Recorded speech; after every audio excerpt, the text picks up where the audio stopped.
আফগানিস্তানে কয়েকটি জঙ্গি আস্তানায় পাকিস্তানের বিমান হামলায় নারী শিশুসহ ১৯ জন নিহত হয়েছেন।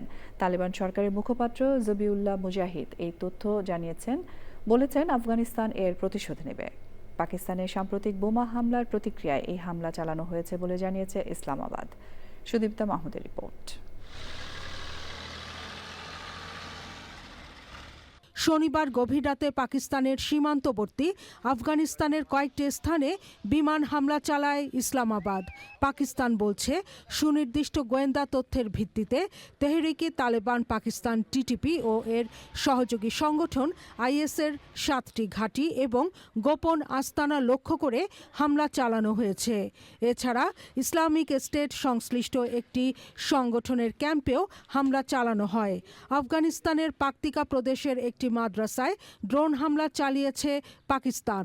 অন্য হামলাটি হয়েছে নানগারহার প্রদেশে। তবে আফগানিস্তান বলছে জনবহুল এলাকায় হামলা চালিয়েছে পাকিস্তান। হামলায় নারী শিশুসহ কয়েকজন নিহত হওয়ার দাবি করেছে তালেবান সরকার। পাকিস্তানের হামলার পরপরই জরুরি বৈঠক ডাকে আফগানিস্তান সরকার। পাকিস্তানকে হুঁশিয়ার করে তালেবান সরকারের মুখপাত্র জবিউল্লাহ মুজাহিদ বলেছেন, পাকিস্তান তাদের সীমা লঙ্ঘন করে আফগানিস্তানের নিরীহ নাগরিকদের ওপর হামলা চালিয়েছে। এই হামলার জবাব সময়মতো দেওয়া হবে। হামলার ঘটনায় দুদেশের সীমান্ত পরিস্থিতি ক্রমশ উত্তপ্ত হচ্ছে।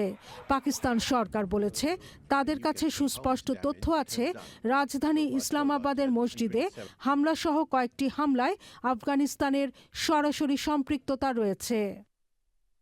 Sudipta Mahmud, channel I.